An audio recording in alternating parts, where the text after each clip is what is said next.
Sup, y'all? Welcome back to the Clown Store. I'm your host, Toe Jam and Earl.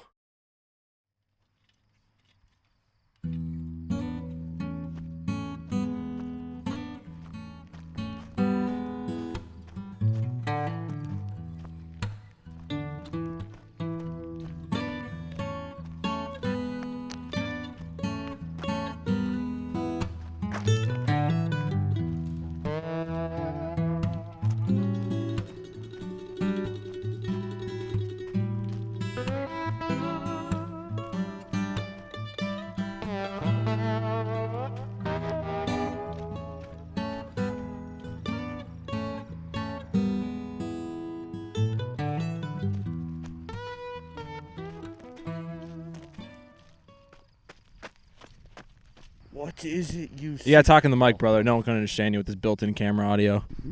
Oh, sorry, my bad. Traveler, what is it you seek? I mean, if you're asking, I'm seeking bonus content, patron-exclusive polls, videos 5 days early, artist discography ranked, and a series where people recommend me albums or a review in a long-format video.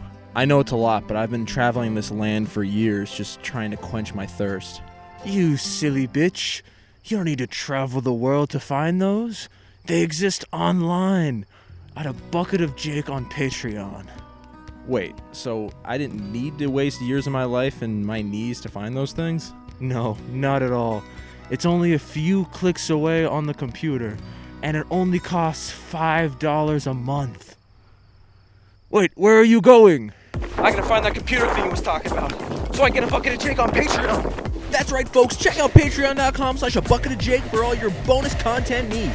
Get it while it lasts. Because of the supply chain issue, I have an overstock of fucking stuff, so buy it! Buy it!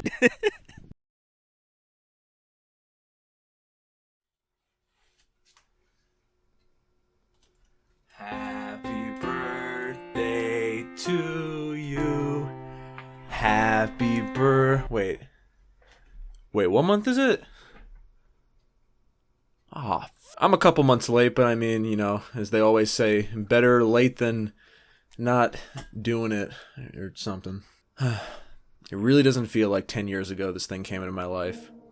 Probably because it didn't. I only listened to it in 2018, but the sentiment's still there.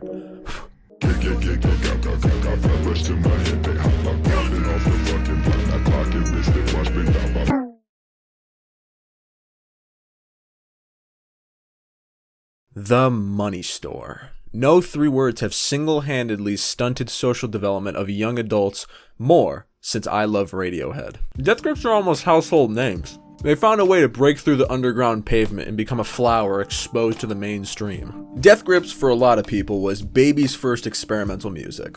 And I'm no different. I still remember it like it was yesterday. A young 17-year-old me working at my crappy grocery store job, listening to Guillotine for the first time as I rotated Cracker Barrel cheese. If only I knew what I was getting myself into, I would have stopped myself a long time ago. Death Grips' The Money Store was officially released on April 24th, 2012, but it would be leaked online on April 14th. That's why I planned to have it come out around those times, but hey, life happens to us all. So I felt it fitting to take a look back at The Money Store in the year of our Lord 2022, roughly the 10-year anniversary of the album's release. Spoiler alert, this is going to be less of a critical review of an album's flaws and weaknesses, more of a passionate thank you, like two friends reminiscing at a bar after meeting 10 years later. But that doesn't make a catchy YouTube title, now does it? But anyway, prior to this, I don't think I've listened to The Money Store front to back in a good amount of time. You know, I've listened to a handful of singles here and there just off a whim, but never front to back. It's truly been a hot minute. And as I started expanding my musical palette more and more, I felt The Money Store kind of drifting away from me, in Death Grips' discography anyway. I saw it get overshadowed by No Love Deep Web, Ex-Military, and Bottomless Pit. But I haven't sat with it in a while. I haven't listened to the whole thing. I wonder if my thoughts still stand up. I wonder if I have new thoughts about things. So I think this is a perfect excuse to revisit, you know, one of the first experimental albums I've ever listened to. Now, I'm not going to do an entire Death Grips deep dive in this video because I kind of already did that in a previous video. My What's a Death Grips video was released in 2020 and it still holds up because they haven't released an album since then. Sad. So instead of me telling a brief history of Death Grips, how about we get someone else to do it for me? How about we get someone else to do it for me? Luke, that's your cue. What is? Can you just do the Death Grips thing? Oh, You're right.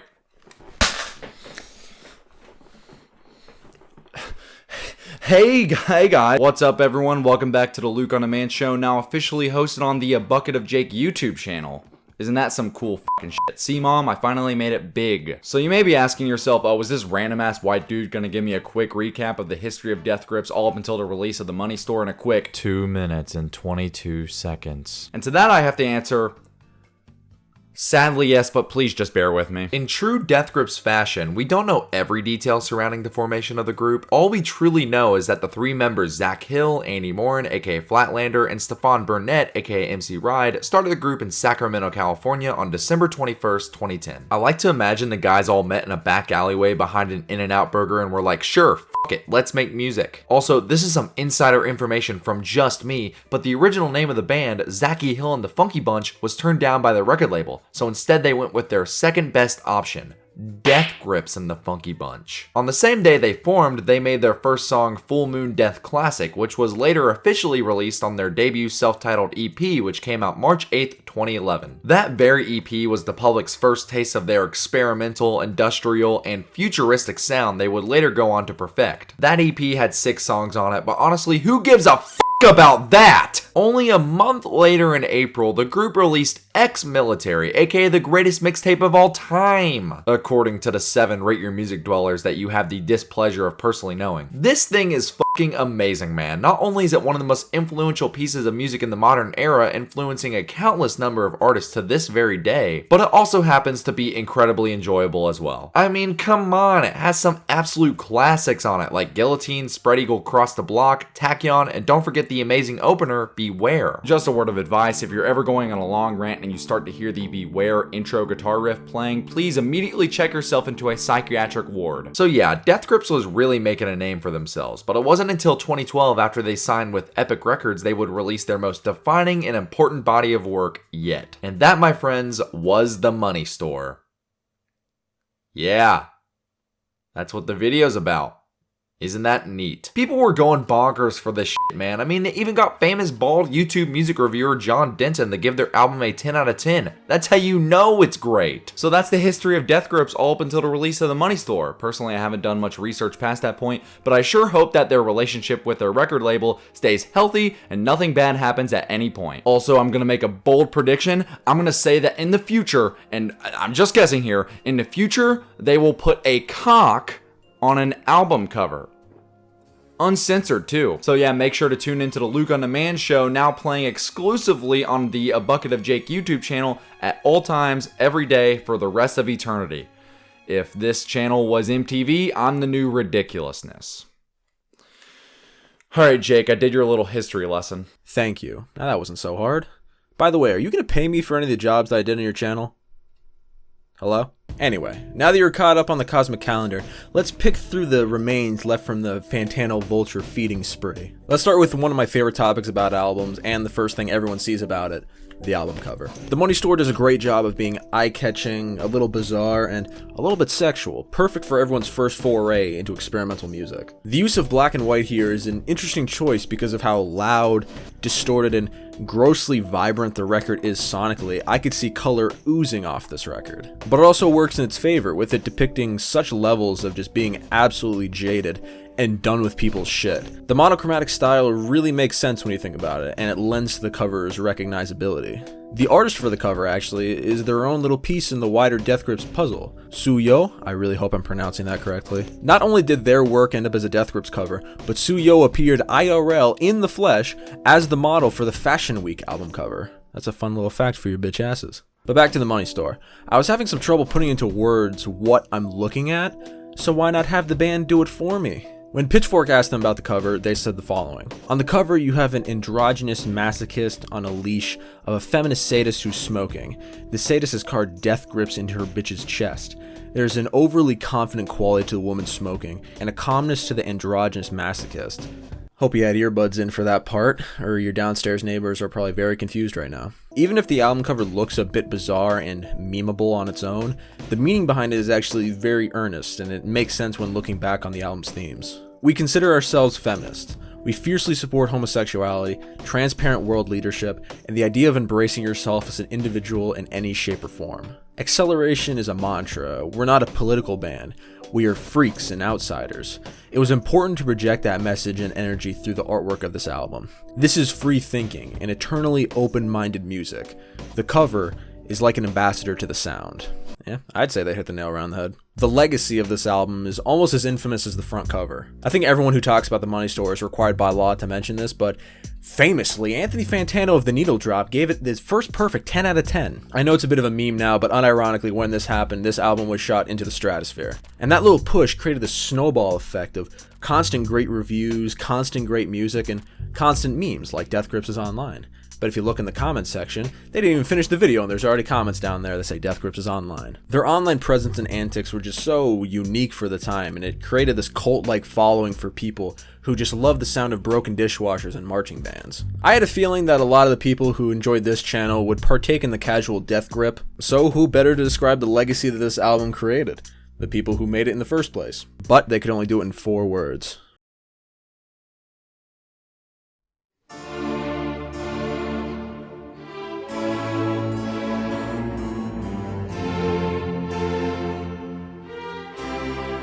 Nurith Null says, absolutely a modern classic. Look a Trance says, grimy, ominous hacker rap. Dan LaMusic says, sets off my tinnitus. Make Good, Make Better says, if music was weaponized. New Cypher says, the soundtrack to PCP. Wabus says, weirdly poppy industrial hip-hop. Hip-hop is 2 words, asshole, thanks for playing. And Rubber Ducky the Kid says, dude, are you okay? No. I think you get the point. This album was incredibly impactful for the wider music community. And 10 years later, some goofy YouTuber will be sitting in his gamer chair and we'll get to experience the Money Store all over again. I didn't even talk about the music yet. The album opens with Get Got. It's quintessential Death Grips. It's between this and Guillotine, and a song I will get to later in the video for the most recognizable Death Grip song. It's perfectly insane and accessible, the perfect introduction to the group in my eyes, and fitting it's their opening song of their debut album. The lyrics are insane and schizophrenic, describing imagery of a police chase. It's even more accessible and that much more of an anomaly because MC Ride isn't screaming. He's just relatively calmly rapping, which is something that we don't get too often throughout their discography. The Fever is a much more recognizable version of Death Grips. Distorted percussion, bomb siren background synths, and a screaming MC Ride. Ah, like a cozy bed on a rainy day. The sample used here is so disorienting and it fits perfectly on a song called The Fever. A natural follow-up to people interested in Get Got. If they listen to this and fuck with it, well, I got good news for you. Or bad, depending on how much you like Reddit and Discord. But an undeniable classic Death Grip song. Lost Boys was on my Mount Rushmore for the Money Store, and even to this day, the pulsing bass, glitchy drums, and that vocal sample always gets me pumped up. Oh fuck, I want to deadlift to the song, goddamn. Pretty high up on my Death Grips ranking for myself. Blackjack just sounds like a battle is about to begin. It bounces on a tightrope of intensity and eeriness. The vocal effect on MC Ride mixes perfectly with these ringing synths that make you feel like you can bench 250. Damn, this album is such a good fucking gym song. I don't know if I've stressed that point enough, but I'll just make it very clear here. Hustle Bones in Retrospective is a really poppy song in concept, but in execution, it melts the experimental with the accessible. MC Ride's flow and hook on this is just infectious, and the fact he's rapping over borderline harsh noise is extremely interesting to me. And when the vocal sample and the hook comes in, it doesn't even sound out of place of this fucked up universe Death Grips inhabits. Remember when I mentioned the 3 most recognizable Death Grips songs? Yeah, this is big number 3, baby. My second head on the Money Store Mount Rushmore, I've Seen Footage. It sounds so bizarre and different, yet so familiar, creating this weird vibe for a first-time listener of them being intimidated, but also being unable to turn it off. The lyrics also paint an extremely vivid picture of MC Ride's overexposure to violent media on the internet, where he's just desensitized to all this footage he's seen. Very good shit. And the hook, chef's kiss. The production on Double Helix always leaves me scratching my head, like, How the fuck did they make a distorted bell, booming 808s, and a weird ass chant sound good? I don't know, but I fuck with some double helix, baby. System blower, man. This song fucking slaps. The anger that comes from this is just awesome. The harsh noise bass is awesome. MC Ride's always on his good shit, which is awesome. And it has possibly one of the most bizarre samples on the album, which is awesome. Legend has it, the horrific melting scream during the chorus is a sample of Serena Williams playing tennis. Yeah, I'm just gonna let that sit there for a little bit. Just gonna let that marinate. The song The Cage is sonically fascinating with the opening synth lead. It all just sounds melting, like this song is falling apart, and MC Ride is frantically rapping to slap everything back together. This was my favorite Death Grip song for many years, and I still see why this is the biggest face on my Money Store Mount Rushmore. Punk Wade. I can almost pinpoint this as the exact moment that I became based. I was working at my grocery store job in the dairy department. This is a true story. Listening to this album in my headphones, and this came on, and I know it's cringe, but I thought, whoa, this is like District by Brockhampton, which was my favorite song of the year at the time when it came out, but it's better. It's like someone gave that song steroids. This song holds a soft spot in my heart. The most insane bass line I've possibly ever heard. I fucking love this song for a multitude of reasons. Fuck That has these melting saxophone sounding vocals which immediately transition to these bongo drum percussion. It sounds like a Death Grips acoustic set. That's like the best way I can describe it. Or this is Death Grips pulling a boarding house reach. Shout out to my latest video, brother. Bitch please, you must be smoking rocks. Such a hard line. Not only does this song have some of the funniest lyrics on this album, but this poppy lead just catches you off guard and it comes out of nowhere, and then immediately dies off and becomes these distorted bass and kicked snare combos. It sounds like the song's on drugs and it's fading away on an acid trip. And I will be repeating the chorus one more time. Bitch please, you must be smoking rocks. And finally, guys, what do you want me to say? One of Death Grip's best outros, and one of their best songs in general. The topical lyrical content, the addicting hook, the bright and ultra violent instrumental. Like, how does anyone top Hacker? My fourth and final head on my Mount Rushmore. Death Grips is online and they're in your area. They're taking over the world. And if by some miracle you haven't listened to the Money Store yet, pretty please, start here. Goddamn, what an album. I feel this album has a special place in a lot of people's hearts, being where it's where a lot of us started our genre widening journey. And even 10 years after its initial release, Death Grips is still one of the most boundary-pushing and revolutionary bands to ever exist in the modern internet age. The way they are, the way they release music, and the way they interact with their audience is so unique to Death Grips. And even if they've gone silent since 2018's Year of the Snitch, if worst case scenario, they never make music again, what a fucking discography they left behind. And what a great debut studio album to kick off this crazy career. Happy belated 10 years, old friend.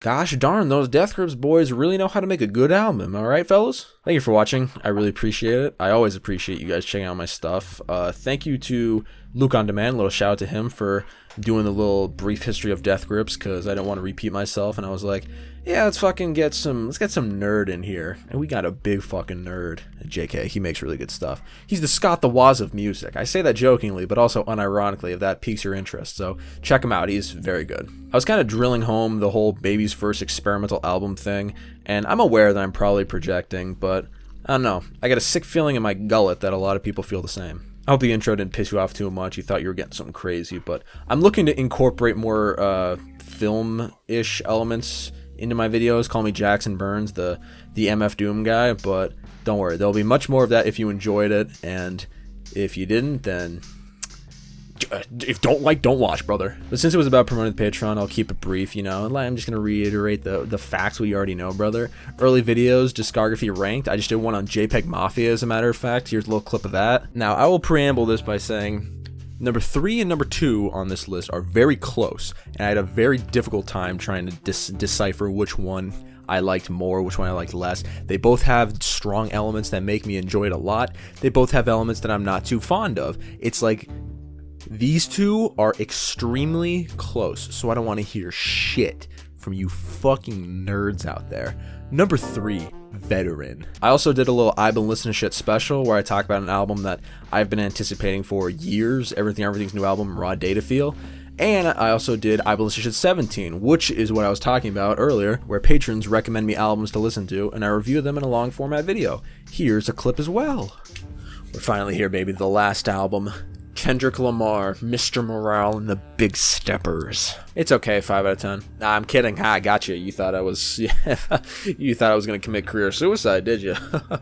Well, you thought wrong, bitch. Wasn't that wacky? And I'd also like to mention the Good Enough podcast really briefly. It's the podcast I do every Monday with Luke and Jackson. I've mentioned their names both this video. Luke was actually the guy who, well, I already said that, so you don't really need a fucking yeah, it's Luke. And we recently just hit 300 subscribers, and that's pretty lit because I don't really promote it that much on the channel, and I want to try and make it more of a featured thing. So if you want to see me in a more weekly format and a more open format where I just kind of talk, go check that out. It's a little something for an hour you get to listen to on a Monday. Yeah, I think that's about it. Thank you for watching. I really appreciate it. I have a bunch of stuff that I'm working on. I have topics for videos that are planned out, so hopefully this summer will be a fruitful one because I need to get off my lazy ass and do some work. Am I right, boys? Comment below about your thoughts on The Money Store, if this really was your first experimental album, because, you know, maybe I'm just projecting, but let me know how you experienced The Money Store, because, you know, viewer engagement and all. I know I've said but yeah about 1,000 times, but yeah, that's about it. That's all I have to say. Thank you for watching. I do really appreciate it. And as long as you remember, Death Grips might just come back online one of these days, then you're good to go.